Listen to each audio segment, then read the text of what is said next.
Le grincement du métal vibrait encore dans ses oreilles, mêlé au murmure désespéré de Julien, son visage un masque de terreur déformé dans la faible lumière d'un phare brisé. « Léa, je t'en supplie, c'est notre seule chance. Toi, tu es une femme, le système sera plus indulgent, crois-moi. Je t'attendrai, chaque visite, chaque colis, ce sera pour toi.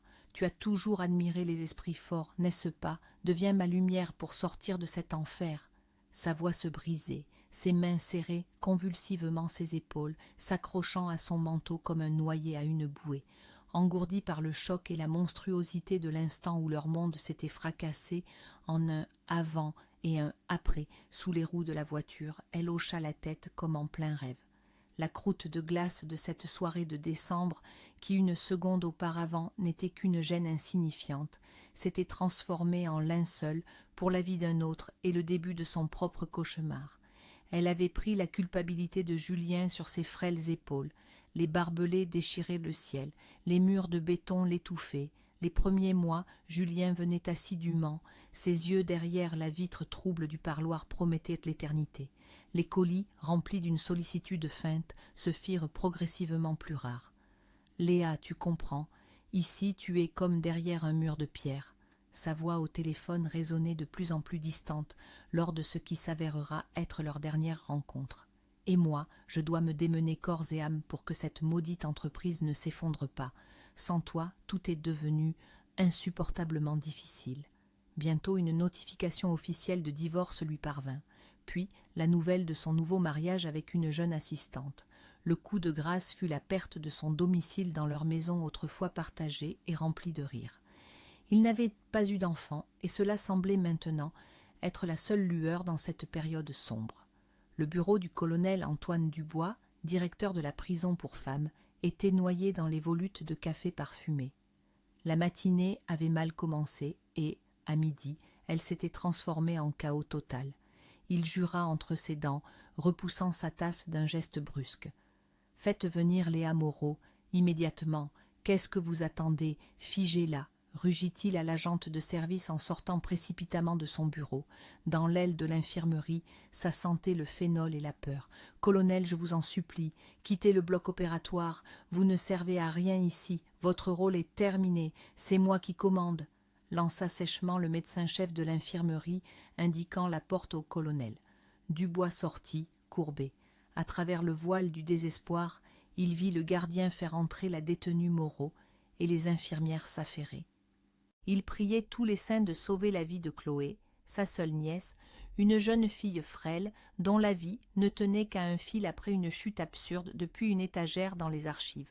La faire transférer dans sa prison était la seule chose qu'il ait pu faire pour elle, enfreignant toutes les règles imaginables et inimaginables. Maudite étagère, pourquoi Chloé, si malchanceuse, martelait dans les tempes du colonel pendant qu'il attendait. Pendant plus d'une heure, les chirurgiens luttèrent pour la vie de la jeune fille. Ils vainquirent. Léa Moreau, après que son groupe sanguin rare, O négatif, eut coulé dans les veines de Chloé, fut emmenée dans une chambre séparée. Elle eut droit à une ration améliorée et même à une tablette de chocolat bon marché. Elle restait allongée, fixant le plafond, rongée par des pensées amères. « Alors, c'est ça le prix de ta noblesse, Julien? Décembre, tout était arrivé en décembre. Il avait promis l'amour éternel, de mourir le même jour. » Des bribes de conversation de médecins venant de la pièce voisine parvinrent à ses oreilles. « Sainte Mère de Dieu, quel sang, au négatif! On a trouvé une donneuse par miracle, sinon la petite serait passée de vie à trépas. Maintenant, elle doit la vie à cette Moreau. » 24 heures plus tard, Léa fut ramenée au dortoir. La vie reprit son cours. Chloé quitta l'infirmerie après quelques semaines et peu après les murs de la prison, grâce à une amnistie. Le colonel Dubois, n'ayant pas l'habitude d'avoir des dettes, initia le processus de libération anticipée de Léa. 2 mois plus tard, la réponse fut positive. L'instant où les grilles rouillées de la zone s'étaient refermées derrière elle s'est gravé dans sa mémoire à jamais. Son cœur chantait. Elle aurait pu serrer dans ses bras le premier venu, même un chat errant miteux se frottant à ses jambes. Si elle avait su qu'elle deviendrait bientôt comme ce chat, libre mais sans foyer. Elle s'élança vers chez elle. Elle savait pour le divorce, mais ignorait que Julien l'avait privé de son dernier refuge. C'est lui qui ouvrit la porte. Une terreur non dissimulée se lisait sur son visage. Il avait toujours été un lâche. « Salut, tu ne me laisses pas entrer. Je suis libre, Julien, je n'ai nulle part où aller. » Sa voix était égale, presque sans vie. « Julien, mon amour, qui est là ?» Une toute jeune femme apparut de l'intérieur, vêtue de sa chemise à carreaux, celle-là même que Léa lui avait choisie autrefois avec tant d'amour. « Chérie, retourne dans la chambre, j'arrive, » balbutia-t-il. Puis, se précipitant à l'intérieur, il ressortit avec un petit sac de sport. « Tes affaires. » Léa le regarda droit dans les yeux. Elle prit le sac. Sans un mot, elle se retourna et descendit l'escalier. La porte se referma derrière elle. Traître, lâche. Son cœur était vide. Les premiers jours, sur les restes de son ancien enthousiasme, elle appela ses vieux amis. En vain. Personne ne voulait fréquenter une ancienne détenue. « Léa, mais tu comprends, » minauda Camille Vidal, celle qui fut autrefois sa meilleure amie, et qui était maintenant propriétaire d'un salon de beauté chic, ayant oublié comment Léa l'avait aidée alors qu'elle débarquait dans la capitale sans un sou à se mettre sur pied. « Notre clientèle est haut de gamme. S'ils la prennent, scandale, mes femmes de ménage ont des diplômes, tu sais. Désolé, rien de personnel. Tu veux qu'on te fasse un maquillage, une coiffure, gratuitement, entre amis. Merci, ça ira, lança sèchement Léa. Oh, ne te vexe pas, je ferai bien, mais oublie ça, bonne chance, ami, ricana Léa et sortit. C'était le dernier ancrage, la dernière espérance. Voilà le signe, ce chat près du portail, libre mais sans foyer.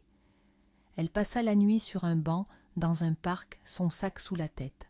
C'est ainsi que commença sa nouvelle vie, des petits boulots de jour dans un entrepôt pour une misère, à peine de quoi manger et se permettre une rare visite au bain public et les nuits froides sur ce même banc. Sa voix était enrouée à cause des rhumes incessants. Le travail à l'entrepôt cessa, l'argent vint à manquer. Alors qu'elle marchait dans un passage souterrain, Léa sentit la terre se dérober sous ses pieds. Elle reprit connaissance, sentant quelqu'un lui tapoter doucement les joues. Un visage tacheté de rousseur, aux yeux bleus, penché au-dessus d'elle. « Oh, gloire au Créateur, vous reprenez connaissance. Quelle frayeur vous m'avez faite. Je marchais et je vous vois glisser si doucement, » babilla la jeune fille. Léa se redressa avec difficulté. La jeune femme l'examina attentivement. « Écoutez, il me semble que je vous connais. Vous êtes Moreau, Léa Moreau, c'est ça, » s'exclama la jeune femme. « Oui, et vous ? Je suis Chloé, Chloé Martin, la nièce du colonel Dubois. Vous m'avez donné votre sang. Nom d'une pipe. Quelle rencontre. Je vous cherchais. Mon oncle m'a dit que vous étiez sorti en liberté conditionnelle. Je suis allé chez vous. À l'adresse, une sorte de poupée sèche m'a ouvert la porte. Elle a dit que vous n'y habitiez plus et qu'elle ne savait absolument pas où vous étiez. Votre ex-mari, quel crapule, il a menacé d'appeler la police si je remettais les pieds ici. Comment avez-vous pu vivre avec un type pareil? Je n'arrive pas à le comprendre. C'est écrit sur son front, une nullité. » Léa, complètement remise de ses émotions, arrangea ses vêtements, prit son sac et se dirigea vers la sortie. « Merci de votre sollicitude, » lança-t-elle en partant. « Attendez, où allez-vous? Je ne sais pas, n'importe où. Mais alors, vous êtes sans abri. Quoique, pourquoi je demande? À vous voir, c'est évident. Non, ça n'ira pas. Vous dormez chez moi ce soir. Et demain, on avisera. Allez, venez. » Elle prit le sac des mains de Léa épuisée, d'un geste décidé. L'appartement de Chloé était spacieux et simple, mais meublé avec un goût parfait. « Léa, voici ta chambre.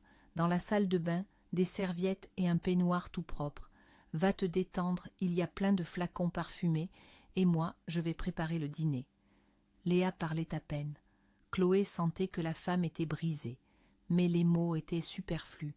Chloé était heureuse d'avoir retrouvé sa sauveuse. C'est fou comme la rue peut tuer la beauté. Pourtant, Léa était si belle, même dans sa tenue de prisonnière, pensa-t-elle en épluchant des pommes de terre. La sonnette retentit. Sur le seuil se tenait Gabriel, le frère aîné de Chloé. « Salut, ma petite sœur, quelle drôle d'odeur tu as. Tu as nourri 100 clochards ?» fit-il en plissant le nez. « C'est quoi ce chiffon ?» fit-il en indiquant la veste de Léa dans l'entrée. Jette ça. Arrête de froncer ton nez d'aristocrate. Si ça ne te plaît pas, tu peux partir. Va donc vivre ma vie dans les arrière-cours.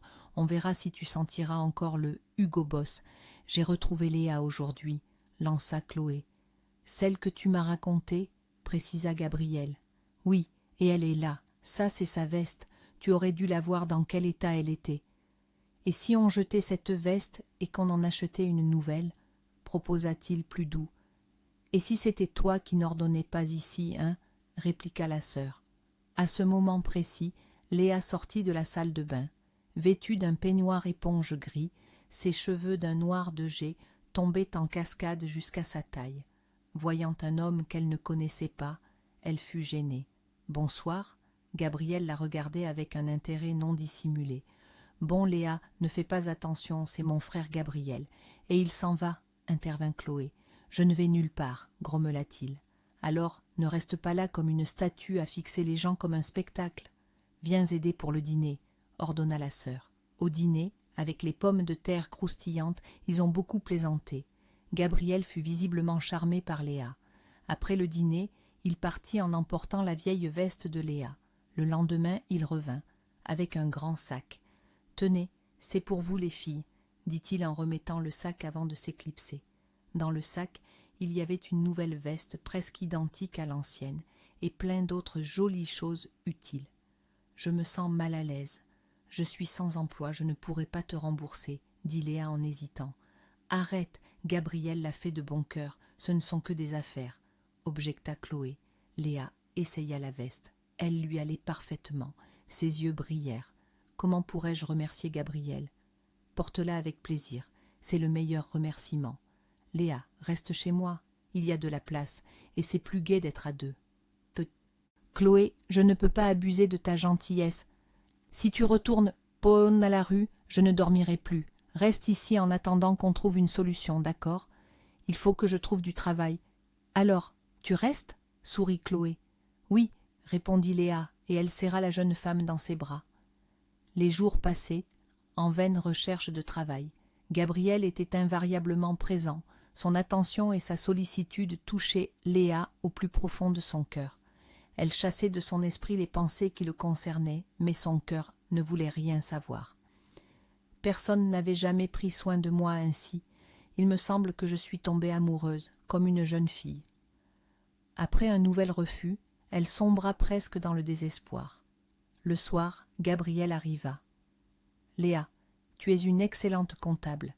Chez nous, au cabinet, une spécialiste est partie en congé maternité. Tu la remplacerais ? Demain matin, je passerai te prendre, on discutera de tout au bureau. D'accord, j'attendrai. » Le matin, Gabriel l'attendait devant l'immeuble dans une voiture de luxe. « Monte vite, » dit-il en ouvrant la portière. Sur la banquette arrière, il y avait un immense bouquet de roses. L'intérieur sentait merveilleusement bon. C'est pour toi. Il y a aussi une petite boîte. Sous le bouquet, Léa aperçut une boîte en velours. Elle regarda Gabriel d'un air interrogateur. « Ouvre. C'est ma façon un peu maladroite de faire ma demande à la femme que j'aime. Tu acceptes ? Si oui, mets-la. » Sa main trembla. Elle passa la bague à son doigt. « J'accepte. Bon, et maintenant, ne t'étonne de rien. » Le trajet vers le bureau sembla à Léa étrangement familier. Lorsque l'on aperçut la flèche de l'ancien bâtiment, elle resta bouche bée. « Où sommes-nous arrivés ? C'est ton nouveau, ou plutôt ton ancien lieu de travail ?» s'exclama Gabriel. « C'est mon bureau, enfin, c'était le mien. C'est ton bureau, de droit, et notre entreprise aussi, » dit Gabriel en la serrant dans ses bras. « Julien a fait faillite, j'ai racheté son entreprise. Tout était comme avant. Même son ficus Benjamin préféré était là, dans le coin. Je l'ai arrosé moi-même. Ma grand-mère en avait un comme ça, elle lui parlait. Et la jeune femme qui est partie en congé maternité, c'est la femme de Julien. L'entreprise paiera tout ce qui lui est dû, comme il se doit. Les futurs enfants ne doivent pas souffrir à cause de la bassesse de leurs parents. La justice doit triompher. Tu as purgé une peine pour le crime de quelqu'un d'autre, et on t'a jeté à la rue. » Plus tard, une fois que Léa eut pris connaissance des affaires, les préparatifs de la grande cérémonie commencèrent. « Chérie, je t'ai pris rendez-vous dans le meilleur salon de la ville. Ne sois pas en retard. La propriétaire là-bas est, comment dire, un peu snob, dit Gabriel en tendant à Léa une invitation ornée d'un monogramme familier. Camille Vidal. Quand Léa entra dans le salon, Camille se figea. Les rumeurs avaient enterré Léa depuis longtemps, mais devant elle se tenait une femme belle et heureuse. « Léa, comme je suis heureuse pour toi. Tu as trouvé un homme pareil. Bon, ton Julien n'était pas mal non plus. »« Oublie Julien, il a une autre famille, un petit grandi, » répondit calmement Léa. Le mariage fut magnifique. Parmi les invités se trouvait l'oncle du marié, le colonel Antoine Dubois. « Gabriel, tu as reçu un trésor en cadeau. Prends soin d'elle. De telles personnes valent de l'or, une perle rare, » ajouta-t-il en serrant son neveu dans ses bras. Les jeunes mariés rayonnaient de bonheur. Et 9 mois plus tard, un merveilleux petit arriva dans leur vie. Si cette histoire vous a plu, merci de laisser un pouce bleu, de vous abonner à la chaîne et de laisser un commentaire. C'est très important pour nous.